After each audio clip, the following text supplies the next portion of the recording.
This is Danny Woodhead, and you're plugged in with Jay.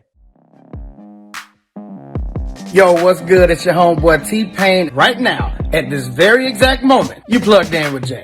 You plugged in with Jay right now. This is Jay O'Nash. Turn up, turn up, turn up. My boy Jay Parrish. You're listening to my boy Jay the Plug. My boy Jay the Plug. You're listening to my boy Jay the Plug. You're listening to my boy Jay the Plug. You're listening to my boy Jay the Plug. Jay the Plug. Wish you guys many monies from anyone. You're listening to my boy Jay the Plug. Get plugged up, everybody. Ladies and gentlemen, thank you again for joining another episode of Plugged In with Jay.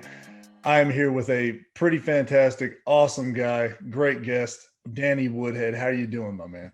Man, I'm doing good. I've been trying to, not trying. You've been trying to get me on. I said I'd do it, and it's almost like my 4 kids in my retirement schedule. You think I'd be having like lunch at 10:30 and dinner at 4:30 and everything else should be open. Right. Weirdly, it's not quite like that. Yeah, I can imagine, man. I was going to say, I bet with the retirement and everything, having so many kids, I'm sure your schedule was a little bit more hectic than it was before. At least you had some, some structure with your. I have no structure now. We have structure as far as when to pick up the kids, when activities are, stuff like that. Yeah.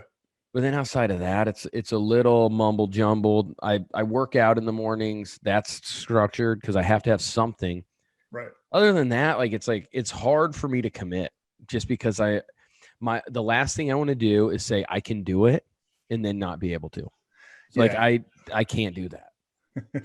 No, I understand, man. It's been crazy. Like I've got a schedule where it's nuts, where I'm working probably 12 hours a day. Oh man. And then I have an hour and a half commute both ways. So oh, dang. Yeah, that's why I'm trying to schedule anything on a Tuesday is perfect because it's my only day off I have of the week. So I appreciate you very much, man. Hey, no problem. So talking about family life, what was it like growing up Woodhead? Man, growing up Woodhead was, my dad was a teacher. We had no money. My mom, I was homeschooled. We had 4 kids. We had no money at all. Like we never went without. But we just didn't have any money. Anyone that has kind of followed me and maybe followed me on social media, I'm a very faith-based person. And so God was faithful. We never went without food, never went without being able to have basketball shoes growing up or soccer cleats or ended up obviously football cleats. So I was super blessed though. I grew up with 2 parents that were unbelievably unconditional loving. And I feel like more than anything, who cares about the money? Who cares about the whatever? But I was loved and I knew it. And shoot, I could not have had a better childhood. That's awesome, man. That sounds a lot like my childhood as well. My parents were loving. They're still married to this day. They've been married for 51 years now. That's freaking awesome, isn't it? Anymore, it's just, it's unheard of. I mean, it is all, yeah. And that's amazing. And I think the biggest thing, and you'll see it with parents anyways, is, even as I'm getting into, my oldest is almost 10 and just sports and whatever, and so much pressure on the kids. And it's like, wait a second. It's like your kid. If they suck at basketball, who cares? Yeah. And that's how it is. It's I just want them to know that they're loved. With my 4 kids, I could care less how successful they are at things. I want them to be successful. I want them to learn. As long as they give it their all. That's my biggest thing that I'm preaching is hey, just do your best at it. And then, you might be good at it. Fortunately for my kids, I'm thankful for them, not for myself, but they're very athletic kids, so they're going to be okay if they want to play sports. But man, I want them to be kids, and I want them to know that mom and dad loves them. That's perfect, man. Dad, seriously, man, that's dad of the year stuff. That's great. Well, I'm trying. I don't know where I'm at on the rankings, but I'm trying to move up every day. Now you talk about And hearing you, and man, I can't stress this enough. I don't mean to chime on it, but I mean, hearing you talk about family and the way that you talk about your kids, it's really refreshing, man. I got to say, it's awesome. I love it. I appreciate that. That's huge. I know that's more important than any accolade you could ever had in football or anything. So yeah, my hat is literally off, sir. Like that's fantastic. It's awesome. So something that kind of chimes into that, or kind of leads into that. You started dating your wife in high school. Y'all were high school sweethearts? Yeah. Man, what is the secret? Bro, I don't know what the secret is. I think we dated as freshmen in high school, right after homecoming dance. Went to homecoming dance. Then I thought it was like, hey, let's make it official, right? Right. And, we both obviously were into each other. But then we went to school 8 hours apart in college. Oh. And it was just one of those things. I think looking back, if she would have went to Shadron with me, I don't know how well it would have worked out because I was so busy with football. Sure. That like how was that going to work out? And I think it really made us figure things out relationally. I think a lot of times in relationships, communication is lacking.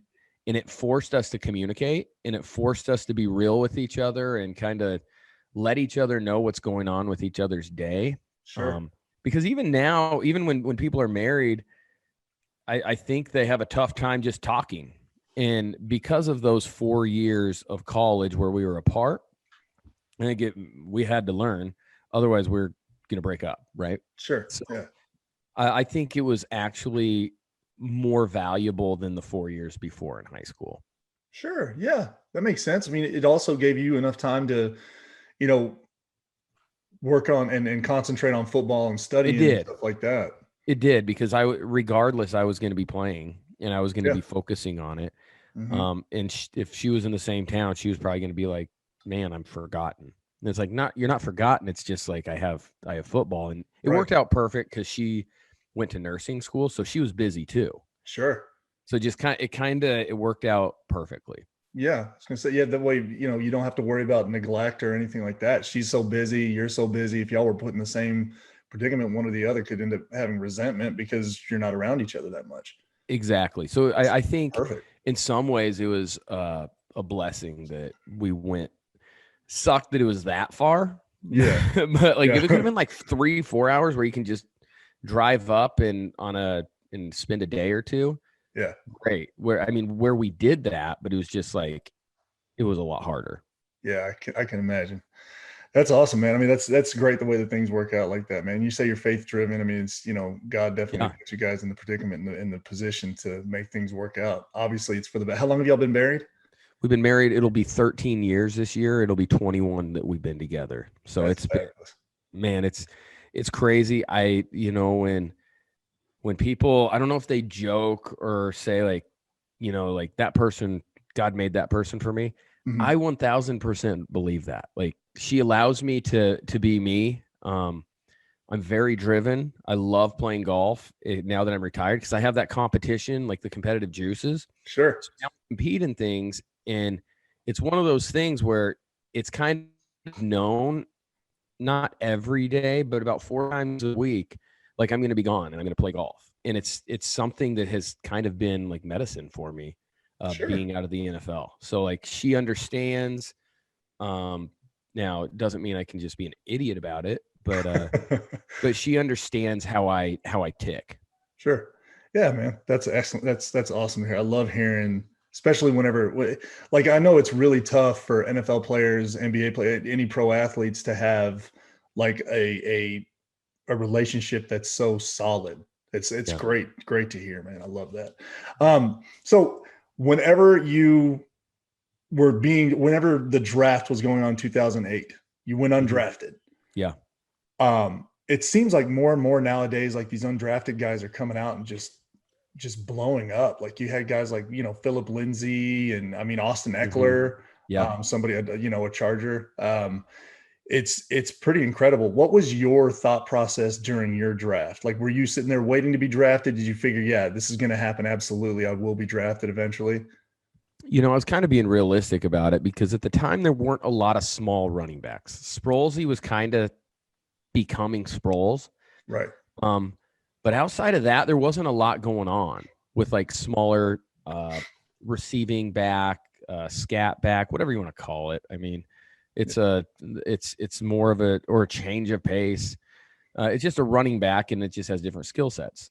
So I don't want to say I didn't think I was going to get drafted, but I was realistic as far as like, they didn't want me at the combine. I was a small white running back from a Division II school. So I was like, I understood, right? Stacked. Yeah. It was stacked. Yeah. The odds weren't like the greatest. I had a very productive pro day. And there were scouts there because it was at the University of Nebraska. But it was just one of those things too. I think it was too close. My pro day was too far away from the draft. If the Nebraska's pro day would have been closer, maybe there is a chance. Yeah. But I knew the odds, or I knew that things were kind of stacked against me. And I was realistic about it. I had an agent who's unbelievable, Chris Giddings from One West Sports. And he shout out. Yeah, exactly. And he was realistic with me. That was the only reason I went with him. I mean, I liked his personality and stuff, but like, he was honest with me. He goes, bro, I'm not going to get you drafted. He goes, if you get drafted, it's because you got you drafted. And when I talked to him, I was like, that's the guy I'm going with, because he's not going to lie to me. He's not going to make stuff up. And too many agents nowadays, it's like, oh, you're going to go in the first round. And then it's like, yeah, you need to come out of you're a junior. I know you had a great year. I guarantee you're going to be a second, third round pick. And then they go on draft, and it's like, you have all these kids with their hearts just broken. And it's like, you need someone that was realistic. Well, he was realistic with me. So I just wanted the opportunity to get into a camp and, hopefully I could show off the abilities God gave me. And then hopefully those abilities would wow someone, and end up having a great off season in New York, and then tearing my ACL in like the second week of training camp. And it was a tough deal. Yeah, man. That's great that you had an agent like that, though. I mean, somebody who's honest with you, and you guys just clicked.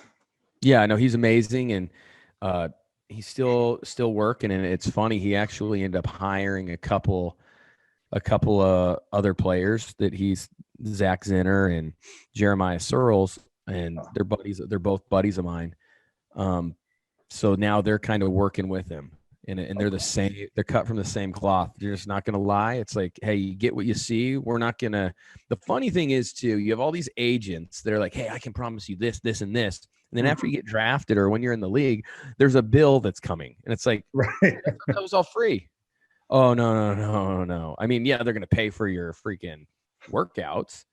Right. But, man, a lot of people get blindsided. It's like, hey, that stuff happens. That stuff happens. Yeah. Man, that's so you've been on a couple teams with the Jets, the Patriots, of course, the Chargers. Was there a specific team that you really enjoyed playing for, like more than the other? I know it's kind of a weird question, kind of hard. Yeah, I get it. It's kind of tough. It's a tough one to. I mean, obviously we won in New England. I'll kind of break it up. New England, I loved because it was the first time I got a shot. Yeah. San Diego, I felt like it was. I don't want to say more. I was more known, but I felt more respected in the league. And I think it was one of those things where they just kind of let me loose in San Diego. Great O coordinator, and Ken Wisenhunt, unbelievable O coordinator. And the thing is, too, once I left the New England bubble, it was like I was kind of allowed to have my own personality. It's nothing against New England. I think if I would have went there in year 6, I would have been like comfortable with it. You know what I'm saying? Or even if I would have went there later on in my career, it's just at the stage that I went to New England, I was just trying to make the team, man. Like I was doing anything I could to not get fired, right? And to make the New York Jets look like idiots for cutting me. Like that's what, that was my whole goal. Yeah. So once I was in San Diego, I felt like people saw Danny more, because I don't feel like they saw Danny in New England. Like, I think they liked me, and I still have good relationships with people there, but I don't think they knew the full me as far as my personality, my fun-loving, joking. Some of the players did, but the coaching staff didn't. That's the one thing I don't want to say I regret, because that was the time of career I was in. Sure. But once I was in San Diego, it's just like, I was like, who cares? You know, like, yeah, I get it. Like I'm gonna answer questions honestly now. I'm gonna be myself. And if you don't like me, that's okay. Like, not everyone's gonna like me. And I think so there's two different times. So I loved playing in New England, but I loved the freedom that I had once I was in San Diego. And I don't think the freedom was all because of the structure in New England. I think it was because of the place I was at in my career. Sure. Understood. Yeah, man. You start feeling more like yourself. Yeah, exactly. Getting to represent yourself the way that you really want to. I get, like, I can imagine, like, this whole thing coming out with Tom Brady saying that Jules didn't retire. Right. He just was afraid to tell Belichick that he wanted to come down to Tampa. I mean, is it kind of like that? Was Belichick that intimidating? Yeah. I mean, he was intimidating. I think he really cared about people. But he cared about the organization first, because that's his job. Sure. Yeah. But the thing is, like, when I left in free agency, I think they were just like, oh, he's going to come back here. He loves it here. Not that I'd be afraid, but it's like, hey guys, I've already been fired twice. I'm not afraid to leave here. I'm not. And I think they expected me to just come crawling back. And the truth is, going into free agency, I wanted to leave. I didn't want to stay in New England. And it's funny. I was literally probably 30 minutes or less to signing back with New England. I told you I was a faith-based person. It came to this day, we didn't have any offers. My wife and I said, hey, let's just pray about this morning. And if nothing happens by noon, then we're just going to sign back in New England. And it came to a point where I was mad at New England. I was pissed. I wanted nothing to do with going back there. And that morning, through like just praying about it and whatever, I felt like my heart was kind of like changed, and I wasn't mad anymore. And I really felt like I had to get to that point in order to leave, so I didn't leave on a bad note. And it's funny because I called my agent. I said, I'm ready to go back to New England. I didn't want to, but I just had I'm okay with it. And he goes, are you sure? And I go, yeah, I am. I go, I think it's what I'm supposed to do. And literally, as we were talking about, he goes, just 1 second, San Diego's calling. Oh. And when he told me San Diego was calling, I all but knew that I was signing with the Chargers, and I hadn't even heard a conversation or whatever. I think it was just like not to sound weird, but like a posturing of my heart and not being like angry anymore. Yeah. And it was just like, because during the whole time I had been praying, like, God, I don't want to play there. Mm-hmm. And it was almost like I had to be released by like not being angry at the Patriots. And since I haven't been angry since. So sure. Yeah. That's awesome. Now actually I follow them, and they're probably one of my favorite teams. Is that right? Yeah. It's kind of odd. Well, it's like that clarity that God gives you whenever you're praying about something, all of a sudden it just clicks. That's a great thing to have. Yes. That's exactly what it was. And it was like a freedom to move on. So I was like, all right, cool. I'm deucing. I'm going to San Diego, California. So you were saying that the Patriots kind of pissed you off. What was it? Was it just the way that they were handling things? Was it just? Well, it was one of those things. I felt like during the year, I had a really good year, and it was a contract year, and I felt like there was reasons I wasn't playing as much to kind of, diminish my value or whatever. Mm-hmm. And I wasn't like, I understand it. I get the whole business side. And it wasn't like one thing, but yeah, it annoyed me. And I'm a human being, and I really had a lot of good friends. I still respected like the organization, but I was like, how do I want to put it? Like, I don't want to say I'm not someone you should cross, because that's like not, but like if you're it's noticeable that you're not allowing me to move up, then that bothers me. Sure. You know what I'm saying? I think that's just human. It's like, well, I'm going to go somewhere that wants me to do well and wants me to continue to move up. That's going to appreciate you. Yes. And I just didn't feel as appreciated. And I think that because I think a lot, like when it comes to like business stuff, whatever it is, like I'm trying to read people, or not read people, but I'm trying to see the intentions. And it's like, it was very clear to me, and I wasn't the first one to do it, to leave, but I was like, no, like I don't feel appreciated. Yeah. And I just want to be at a place that maybe appreciates me more. And if you're trying to drive my price down for free agency, I'm going to go somewhere.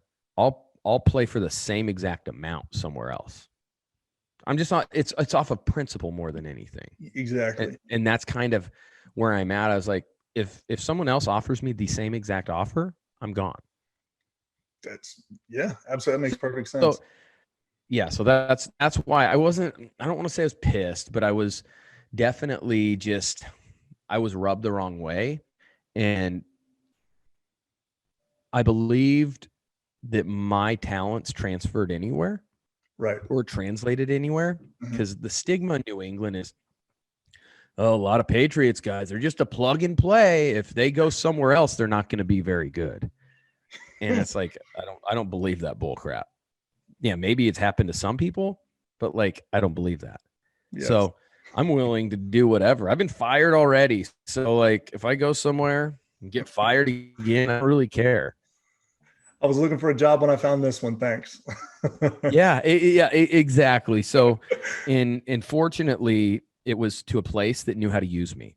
I go to San Diego. Ken Wisenhunt, Frank Reich ended up being a coordinator, also. But like, it was a time where I felt like they used me and used me well, and end up having easily two of the best years of my career. That's great, man. Yeah, I loved it whenever you were in San Diego, man. I'm a big fantasy football fan. Oh, awesome. That's how I started all this. Like I was a fantasy football player. Yeah. Started off as a fantasy football plug podcast. I got furloughed from work. My wife gave me the push, and I met Marcus Allen. He asked me if I wanted to interview him. I was like, sure, Marcus. Sure, Mr. Marcus Allen. And then it took off, and I just fell in love with interviewing players and getting to know y'all on a different level. And it's just been a huge blessing, like huge blessing. That's so sick. Yeah, God put me in a very good spot to do that. And I consider it a good spot, just like as you can, faith wise. So like it's like I have faith that he was going to put me somewhere that would make me really happy. And this is something that I've just fallen in love with. I still work besides this, crazy hours, but maybe one day. But for sure. So when you went to the Chargers, I always made sure to get you on my team because I'm always PPR based. Let's go. Yeah, PPR is the only way to play, by the way. Seriously, if you're not playing PPR, you need to check your life. Yeah, like don't play. Like just quit. It's just one of those things you have to. The game is a passing league. I don't want to play some boring standard league. Seriously, man. Do you play fantasy football? Yeah, I do. You do? I it's funny.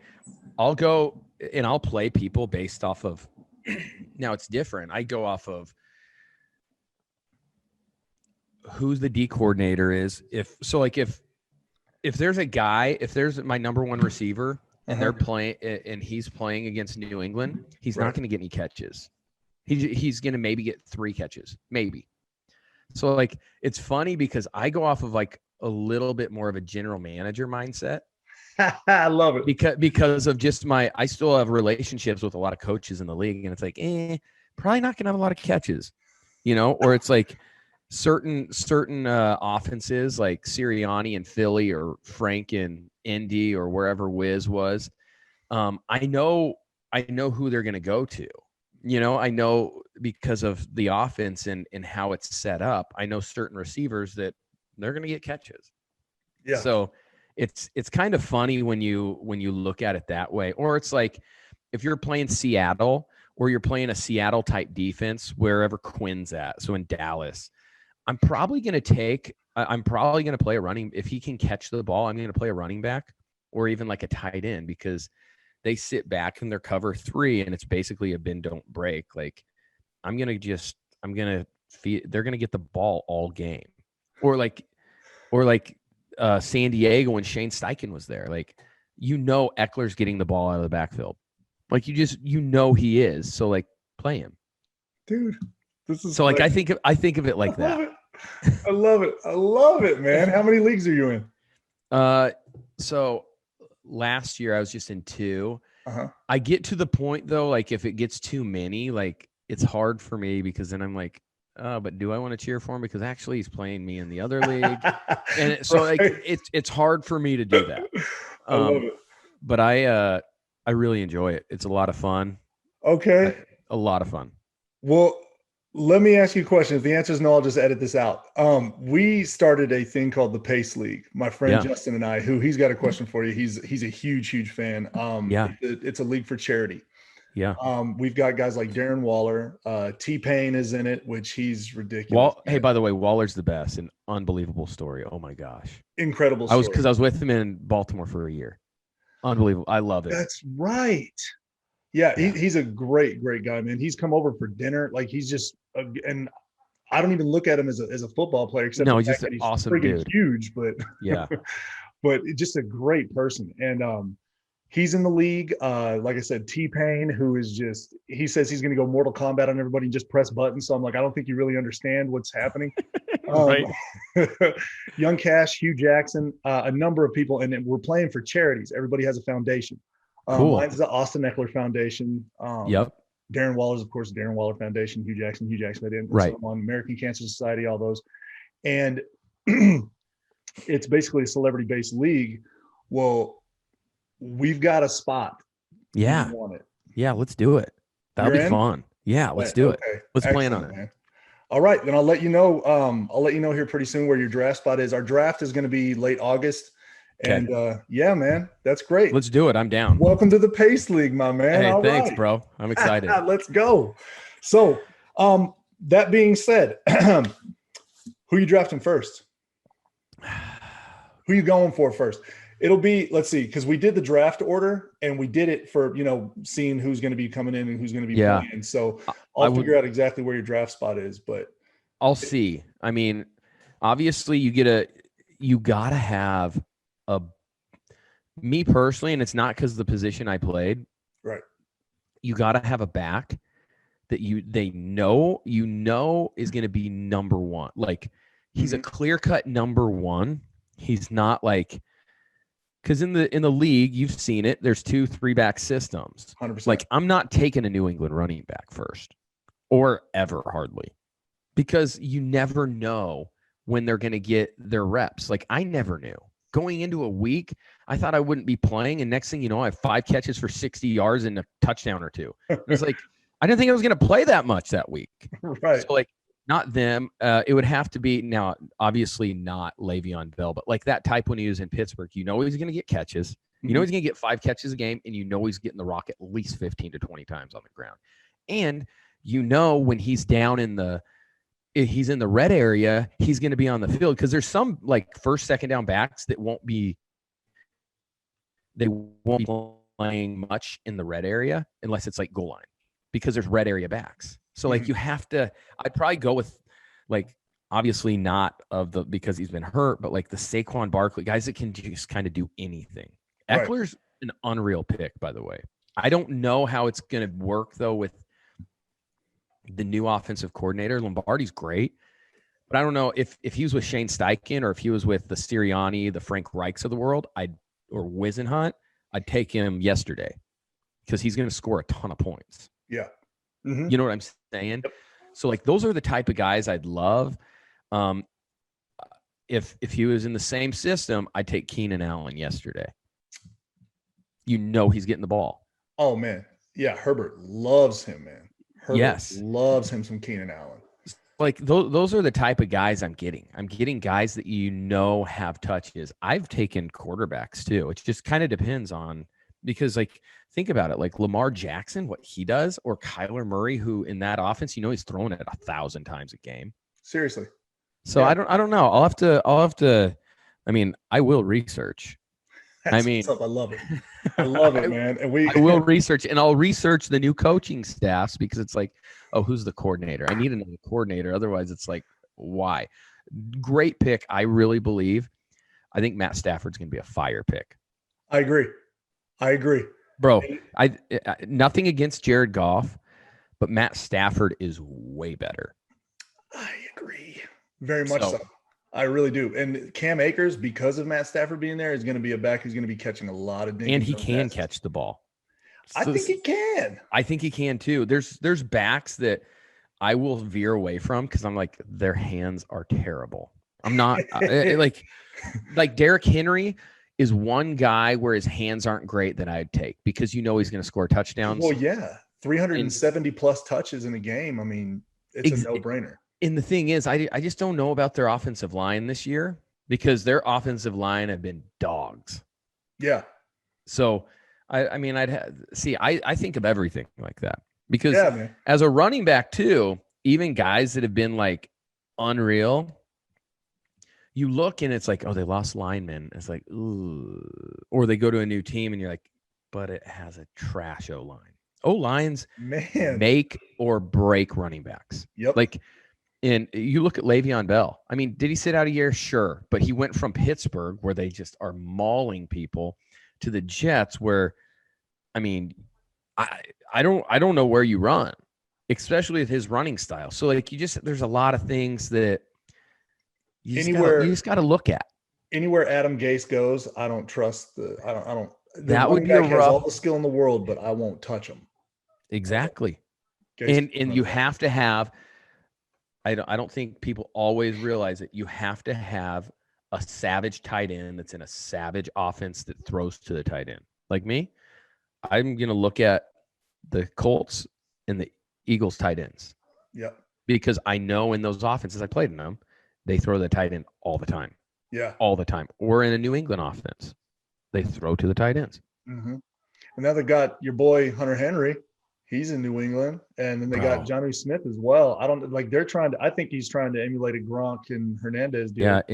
Yeah. He's trying to go back to 12 personnel, and because there's so many mismatches, and then it's dumb if you have James White on the field with the 12 personnel on third down.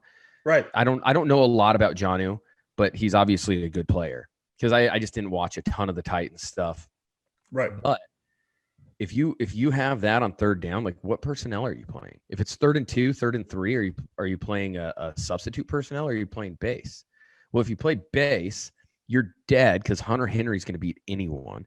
And if James White's on the field, but then the thing is, it's like, you're going nickel or dime. Well, then we're going to run on you on 3rd and 2, 3rd and 3. Yeah. So it's just like I think it's, if it works out, it's creating a monster in New England. Even like, say it's Cam Newton as the quarterback, and I know he's had a couple, like, because he's probably going to start unless Mac just has a crazy offseason. Yeah. He actually has people to distribute the ball to. Last year, he was playing with a bunch of high school players. Right.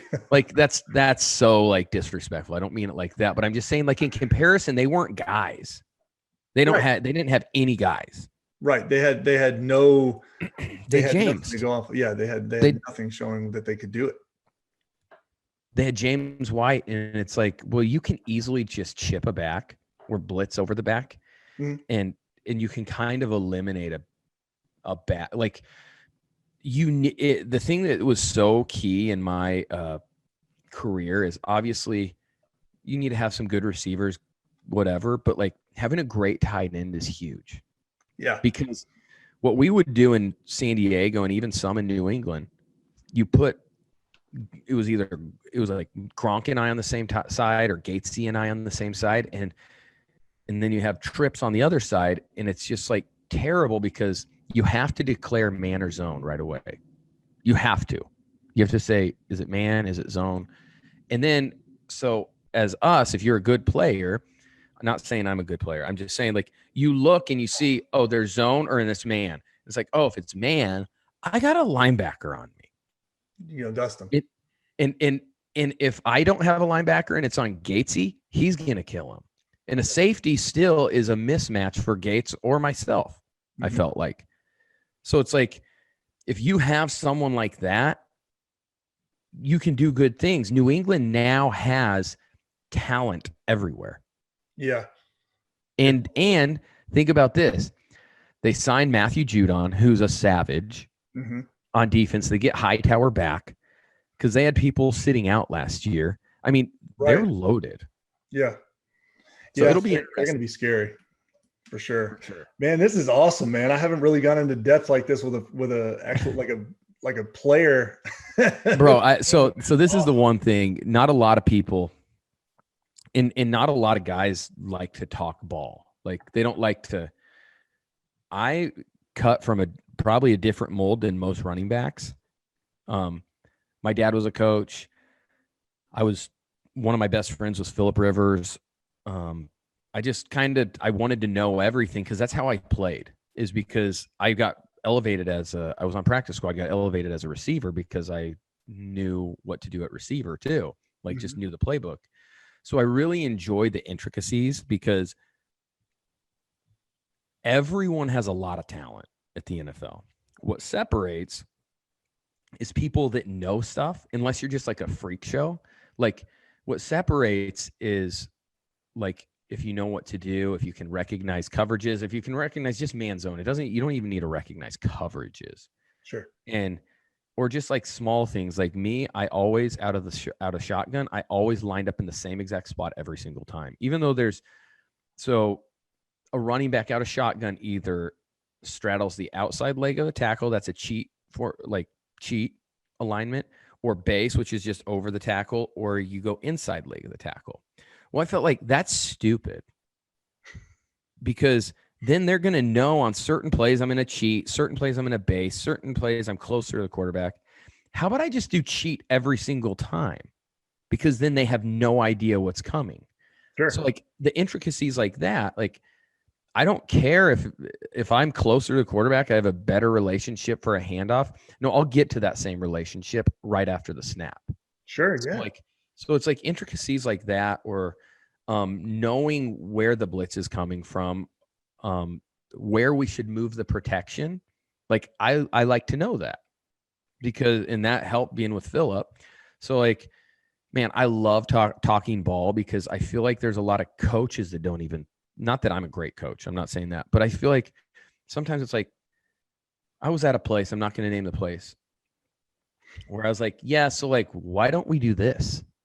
And they were like, well, yeah, that's hard to see. And it's like, well, I mean, if I can see that, don't you think the quarterback could? Yeah. So there's even coaches that I don't even think are like looking at certain things. It's like, maybe let's make it easier. Let's watch film and recognize that the blitz comes there. And if we move the protection, you don't need the back end. Not because I need to get out in the route, but if they're playing blitz zone, well, I'll take up a part of the zone, which makes it easier for the X receiver to run his in cut.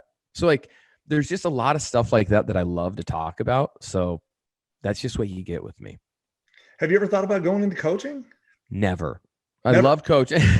I love coaching. That's what I went to school for, was to be a teacher and a coach, and then maybe coach college. And then I realized it would be hard to have a family life. That was really why I said no to it. Because even like one of my coaches in New England was like, "Oh, you're not going into coaching?" It's like, no, I see what you do. I see you guys get there at 5, leave at 1. Like I don't want to sleep for 3 hours and then not know my kids' names and do all that stuff. Like I just don't have any interest in it. Do I love the game? Yeah. I like, maybe someday I'll do like offensive coordinator at a high school where I decide when I do stuff. Sure. But like, there's so much less that goes into that. And that's what I would want. Right. Yeah. Do it at your kid's school or something. Yeah. Like something like that. But I don't, man, I love ball. I love talking ball. I love talking ball and stuff like this. Yeah. People have even said, have you thought about being an analyst? And it's like, not really. I mean, I love talking it. If I can do the analysis at my house on a Zoom, for sure. Yeah, whatever. I'll do that. I don't want to fly somewhere. I'm a homebody, man. I just want to stay at home, be with my family. Sure. Yeah, I totally get that, man. I respect that. I like that a lot. That's cool. Family, man. That's number one. That's number one above everything. For sure. So you've talked about a podcast before. What tell me about your podcast. Yeah, so it's out of nowhere. It's you can find it on any platform. Go look it up, at OON Pod on Instagram, Twitter, whatever the heck those social medias, right? Yeah. But it's with Matt Slauson, a former 10-year vet too. Mm-hmm. I played with him at San Diego, played with him in New York. He started, I don't even know how many games, a stupid amount. Great player. And we're tight. We're like best friends. And he's in outside of Lincoln, Nebraska. I'm in Omaha, so it's not far. And it gives us an excuse to just hang out. It really does. It's like, that's kind of how it started. Like, we had fun. We love talking ball. We love talking stupid stuff. Mm-hmm. And that's how it started. And the name Out of Nowhere is kind of because I came out of nowhere as far as like a small school, didn't get drafted, didn't go to Division I, in Nebraska. So the whole basis of like coming out of nowhere, and not that I've arrived, but I was able to play 10 years in the NFL, and Slauson was kind of the same deal. Mm-hmm. And so that's kind of where it's been. And then we also have guests on. We haven't as of late, because we've just kind of been doing whatever we want. But we'll have guests on, and we kind of we have them share their story. And I don't care if your dad's Michael Jordan, LeBron James, Tom Brady. Everyone's story is out of nowhere, because you start as a baby and then you're just kind of growing up, and you have to kind of do your own thing. Yeah. So everyone's story comes out of nowhere, and then we just kind of talk about that. And then really, let's just be real with you. Some of our conversations out of nowhere. Like, we don't even know why we're talking about it. We get done and we're like, did we really just talk about that? And man, it's just a fun loving deal. We love talking ball.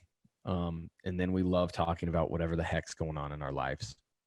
Yeah, that's great, man. That's awesome content. I love that type of stuff as well. My questions normally start off with how you've grown up, who you are as a person. Yeah. I love talking about the family stuff. That's awesome. Not a lot of people there could be a lot of people that don't know that about you.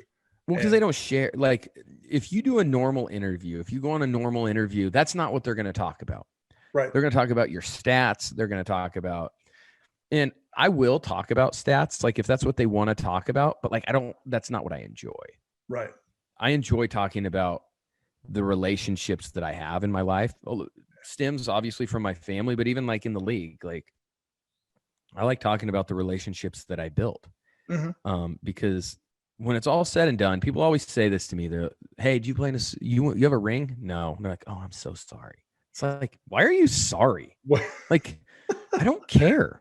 Like, when I'm 55 years old and people are talking about the NFL, I'm not talking about a game, a catch, a touchdown. I'm never going to talk about that. I'm going to talk about like my buddies that I had and the stupid pranks and jokes and that. That's what I'm going to talk about, because that's what matters in the end. The money doesn't matter. The fame doesn't matter. How many yards or touchdowns, it doesn't matter unless you're just the most selfish person in the world and like it's only about you. Then maybe it does. But it's the relationships that I built. If someone say you're interviewing not Matt, because he's one of my best friends, but if you're interviewing a guy that I play, let's just say Eddie Royal. If you said, hey, what was Woodhead like?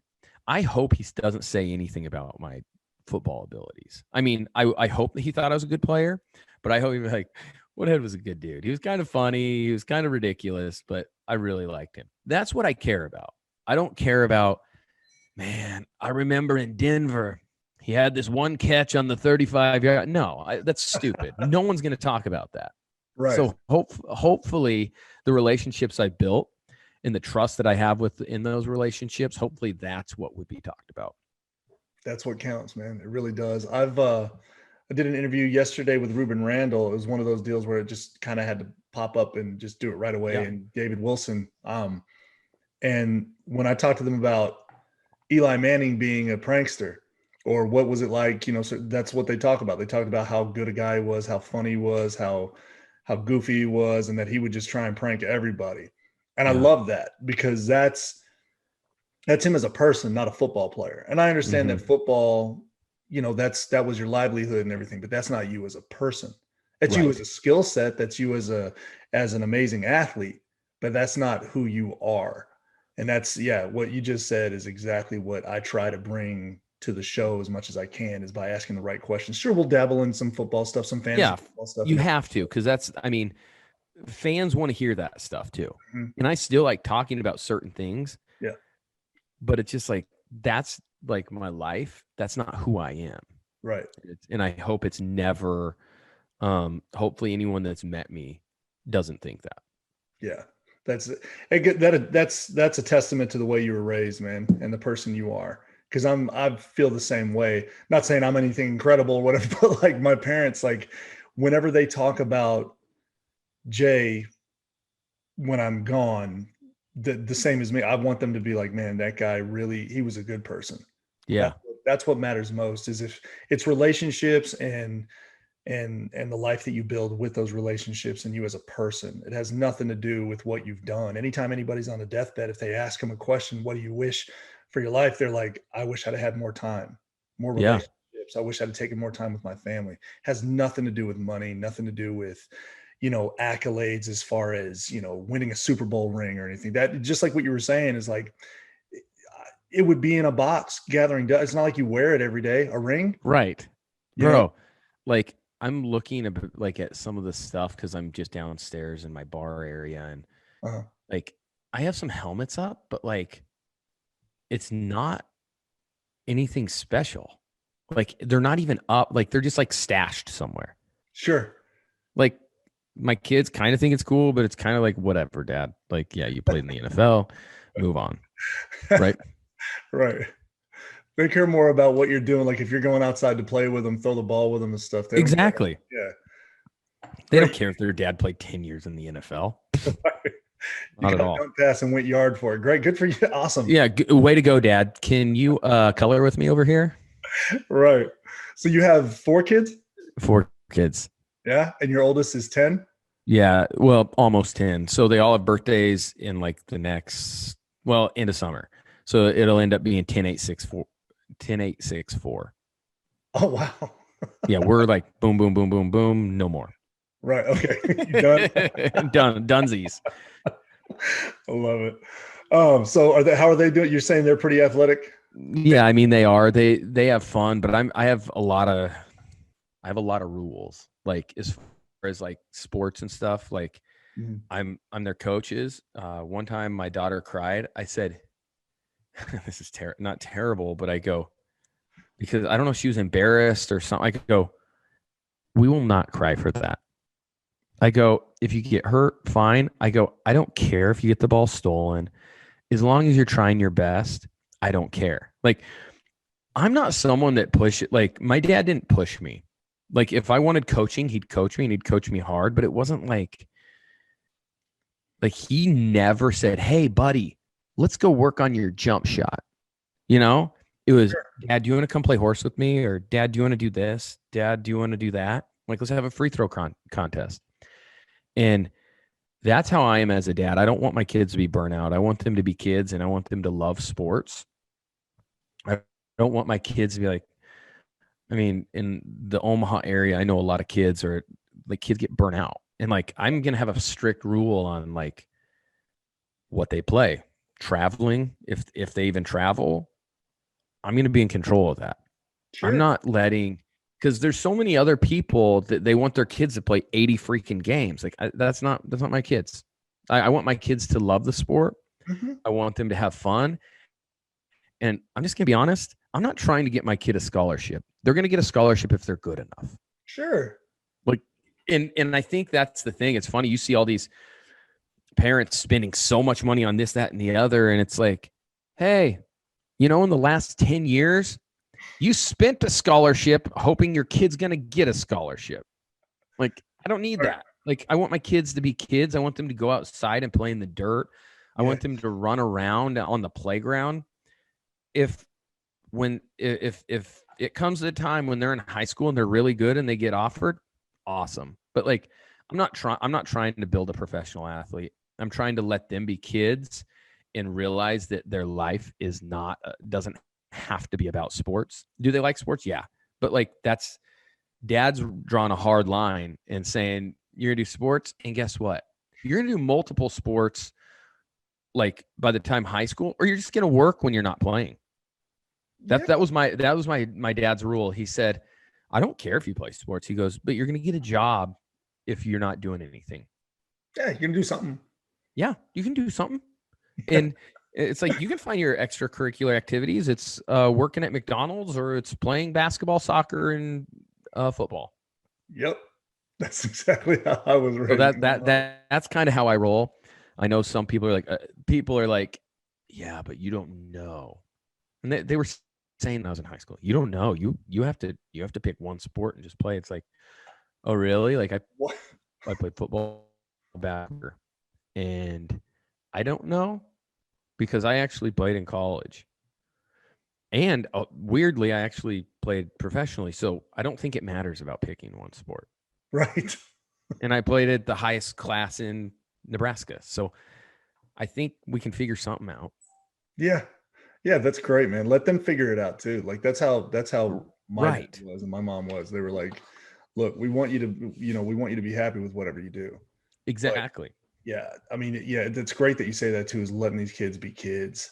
Because God, man, it's unbelievable to see some of the way that some of these parents handle stuff. And it's like, I'm not a parent, so I don't know, but I see it. I'm like, I could never do that to my kid. I could never do that. I'm going to let them be humans and figure out what they want to do and have fun and skin their knees and ride bikes and do scooters. And that's what I want my kids to do. Mm-hmm. Yeah. My nieces, they can worry about stuff later.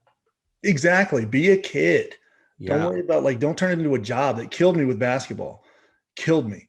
Because it ended up being to where my dad was like, hey, if you want to do this, you gotta go and take this many shots. I'm like, why? Because Jordan did? Right. I'm not Michael Jordan. I don't have to be. I look more like Dirk Nowitzki. Right. A lot more like Dirk. Yeah. And so I'm just like, look, I'm going to figure it out. And then my mom kept telling him, you're going to make them hate it. You're going to make them hate it. I got brought into college. I almost went over to Sicily and played. But at that point, it wasn't fun anymore, right? No, it wasn't fun at all. It sucked.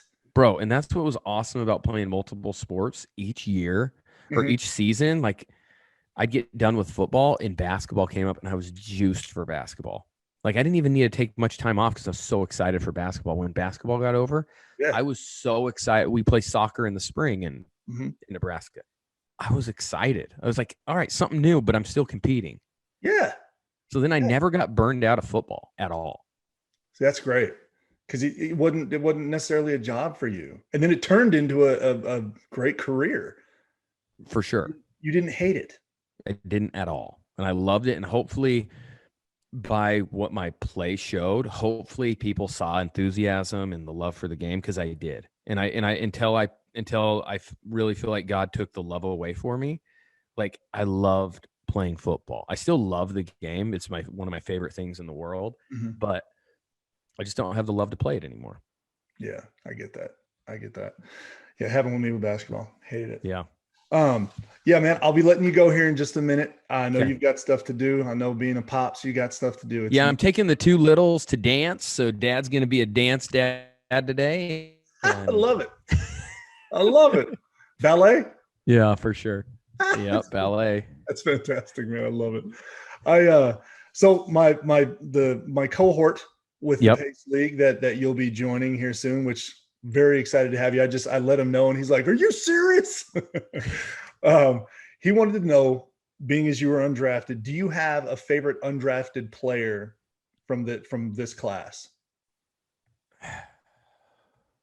From anybody that's class. gone undrafted that you think is that would no, be... it's no, I don't. I just that usually will be Well, preseason's a little different because I think they're adding a game, but that's when I'll start to kind of notice people. Just because it's harder to know. It's not usually the bigger name guys. So that's when I'll know a little bit more. But there's always at least one or two that are running backs too, and that's kind of just what I pay attention to. Yeah, I got you. I kind of wait until I see them in play. But I think what he normally means is like if you were paying attention to anybody in college that you think should have been drafted or something like that who might not have been, but might pick up. But I get that. Yeah, that's kind of a hard question to answer. Thanks a lot, Justin. Idiot. So moron. I don't like him anymore. No, just kidding. No, yeah, I'm not. Yeah, by the way, that pace league, I'm out. I'm out. Thanks a lot, pal. Yeah, man. I noticed that what you were talking about, how you definitely had a love for the game. I've spoken with so many people about how I cannot wait to have you on the show. Everybody asks, they're like, well, how have you gotten people on your show? I'm like, I bother the hell out of them. I just annoy them. Yeah. Until they say, God, okay, I'm just going to do it just so he'll leave me alone. Or no, you've been completely cordial, very kind, always, you always answer me. I can't tell you how much that means to a guy who's trying to do something with this. Well, thanks, man. I try not to be a jerk. I try not to. You're being a jerk, man. You're so and I'm very honest too. Like if I didn't want to do it, I would have just said, hey man, I'm pretty busy right now. Cause I am I have a busy life with kids and whatever, but I'd just be honest. Like, I think I'm going to pass. So in the future, because obviously we're going to be in touch because of the fantasy football. Yeah. There's going to be times you hear me say no to stuff. Because I think life's a lot easier if you just know where you stand. Yeah. But it might, like when you said the pace league, I would have just said, no, I have no interest in it. But I do. So I think it'll be fun. I love it. Yeah, I love that you're going to be. It's going to be a blast, man. It's going to be a blast. I'll let you know the dates exactly when the draft is. If you want to join the Zoom deal, you can. Yep. You don't have to be on it the whole time. We're going to figure out everything here within the next day or two. I'll let you know if you have a foundation you want to back. Please do. And everybody's going to be donating. There's going to be donations and stuff going over to this website that we created that are strictly for the Pace League. So whomever wins, their foundation gets that amount. And plus, of course, at the end of the season, we're going to do donations and stuff, auctions, for sure, stuff like that. So we really appreciate you, man. I really appreciate you, Mr. Woodhead. Thank you again so much for being on the show. You've been plugged in with Jay. I appreciate you, buddy. Hey, thanks for having me, bro.